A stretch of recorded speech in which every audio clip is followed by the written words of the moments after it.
vloei wanneer 'n getuienis gelewer kom. En dan glo ek vertrou jou hart sal oop wees. En weet jy wat is die regte gesindheid as jy getuienis hoor? Want dit is lekker om God se goedheid hoor, maar soms is mense so 'n bietjie jaloers. Ek was ook al jaloers as ek 'n getuienis hoor, maar die ander sê wat, "Julle hoekom hy, hoekom nie ek nie?" Weet jy wat? Die gesindheid moet wees as jy dit vir hom kan doen, kan jy dit vir my doen. Want God is nie 'n aanhanger van persoon nie. En mag die getuienis vanoggend jou kon inspireer. Ons is dankie dat jy bereid is om dit met ons te kom deel.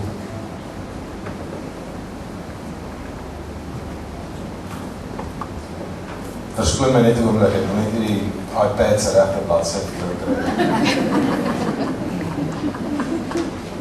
Myne skryf nog. Môre gemeente, ek wil julle vanoggend vertel. Weet julle van 'n wonderlike God wat ons aanbid. En die Here van die weerskare is sy naam. En hy is koning van my hele lewe. Kan ons net eers ons oë sluit, dat ons net die saam bid asseblief. Vader, hierdie oomblik is verby, want al die lof en die eer kom U toe, vir dit wat U in my en my gesin se lewens doen. Ek kan nie langer stil bly nie en ek moet vertel van die liefde. Die liefde dring my om in die koninkryk op te staan. Vader, maar die duiwel is begeerig om mense seer te maak. En daarom bid ek, dat U alle gedagtes en dinge wat nie van U af is nie, nou sal saambind en nutteloos maak. Ek bid ook, Heilige Gees, dat die Vader sal raak in ons harte, en ons ware harte van vlees sal gee, vol van Vader se liefde en vrede. En dit bid ek in die wonderlike naam van Jesus ons Verlosser. Amen. Weet jy, die hoogtepunt van my getuienis gaan nou kom. Ek wil net so 'n bietjie agtergrond vir u gee oor my en my gesin. Ek en my vrou is getroud in 1988. Weet jy, en ons is nog lief vir mekaar. En sy het daarom nog nooit gedreig om my dood te maak nie, maar sy het my al 2 keer met die kar gestamp, glo dit julle wel. Die eerste keer is die graadsdeur ook in sy peetjie in gewees, maar ons het dit oorleef. In 91 het ons 'n huis gekoop in die omgewing. Weet jy, dit was half moeilik op daai stadium, want ek was 'n dienspligtige ensovoorts. En ons het vir die Here gesê, maar as ons hierdie huis kan kry, dan sal ons in sy gemeenskap, in die gemeente sal ons werk. En dit het toe so gebeur. Ons het die huis gekry. Prys die Here daarvoor. En in 93 is die eerste kind gebore en in 95 die tweede kind. En toe hulle nou klein babetjies was het 'n soort van 'n verskoning om nie in die kerk te kom en so nie, maar in 1998 toe die Here ons die eerste keer al 'n bietjie gewaarsku, want toe is ek aangerandeerde werknemer. Ek het so 'n soort van my eie besigheid begin op daai stadium en dit was, ons weet nou, dit was regtig 'n waarskuwing geweest, maar daai jare was dit maar 'n ding wat in jou lewe gebeur en ons het maar die beste gedoen om daardeur te gaan. Maar ons het ook besef dat ons nie by God se belofte regtig uitkom in terme van dat ons vir hom wil werk in sy koninkryk. In 2000 is ons oudste kind skool toe. Ons het begin werk by die kerk.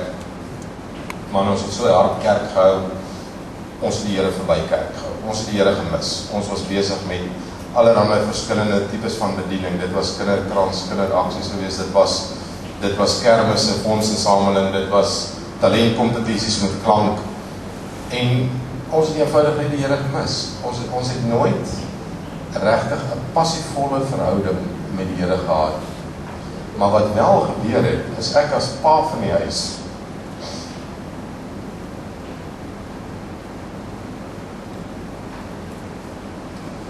ek het my koninkryk gebou. Goed, in 2001 het my vrou ons was so geseën geweest, sy kon ophou werk en die kinders 'n bietjie help by die skool. In 2007 het net siek geraak. Dit was nog 'n ding vir ons geweest, maar ook deur die genade van die Here is ons daar weer. En in 2008 het sy 'n kursus bygewoon van 'n dame, Greta Wiet, en vir die eerste keer in my vrou se lewe is sy gesalf en het sy profetiese woord gekry.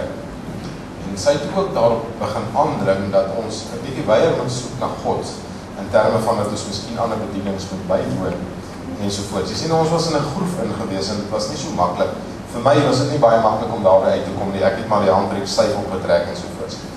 In 2009 het Lietsie 'n motortapping ons gekry en dit was vir ons regtig ook 'n ding gewees. Eintlik daar het die Here begin om regtig met ons te werk, want wat 'n ding was wat eenvoudig net 'n 2 of 3 dae se ding moes gewees het ontaard in 'n 2 weke ding. Sy het thalassemia gekry terwyl sy in die hospitaal was, wat eintlik lewensbedreigend geword het en was dit nie vir 'n jong dame wat die eendag besoek het en haar geseën en gesalf het regtig nie, dan het ons lewens waarskynlik radikaal verander. So prys die Here weer 'n keer dat hy ingegryp het op daai stadium en dinge gedoen het. Wel, Lietsie was van die een wat voorgeloop het in ons huishouding met die geloof en so, tot onlangs nie, ons kom nou daarby, maar sy het altyd aangedring, ons moet verander en ons moet verander, maar ek was die een wat maar altyd net gesê, weet julle wat, ek is tuis waar ek is, verandering is nie vir my nie. Genadiglik het my jong kinders tieners geword en ek het ongelukkig nie haal geweer nie, maar my mense het altyd skerp, want hulle het in 2010, 2011 was hulle tieners gewees en genadiglik het hulle plantasie kom bywoon hier en dit het ons kinders se lewens totaal verander.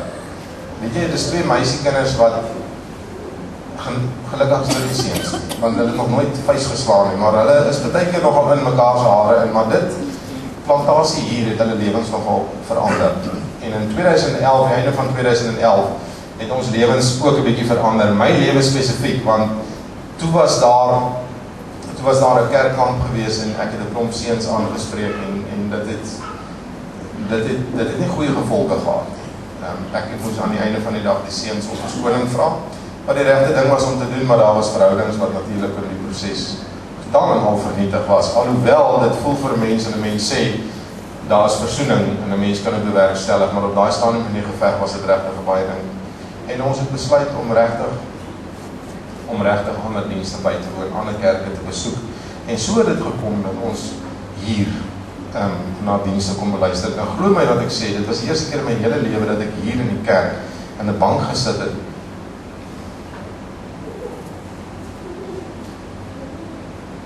En dat ek regtig die Heilige Gees ervaar.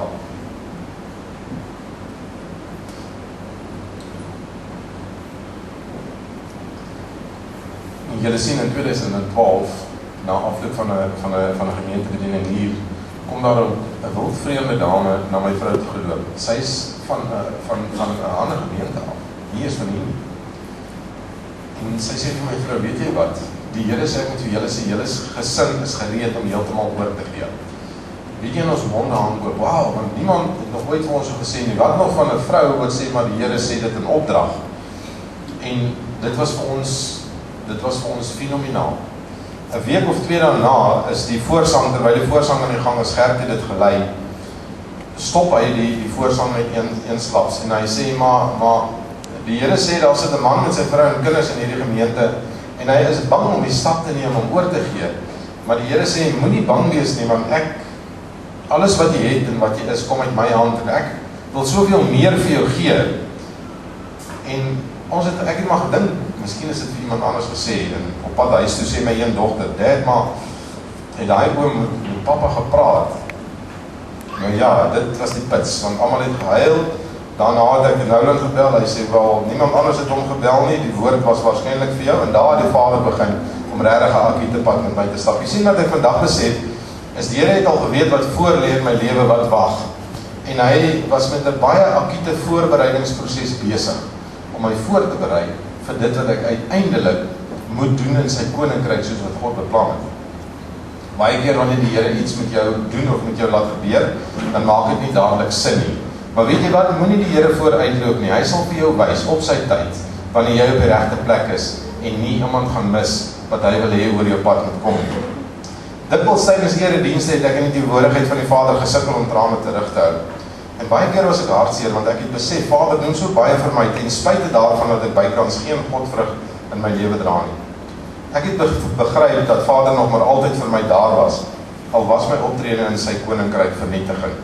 Jy sien, julle moet verstaan wat gebeur het hier. Ek het vir 'n klomp jaar my eie besigheid gebou, en ek was baas. ek was koning, priester en profeet van my eie ding gewees.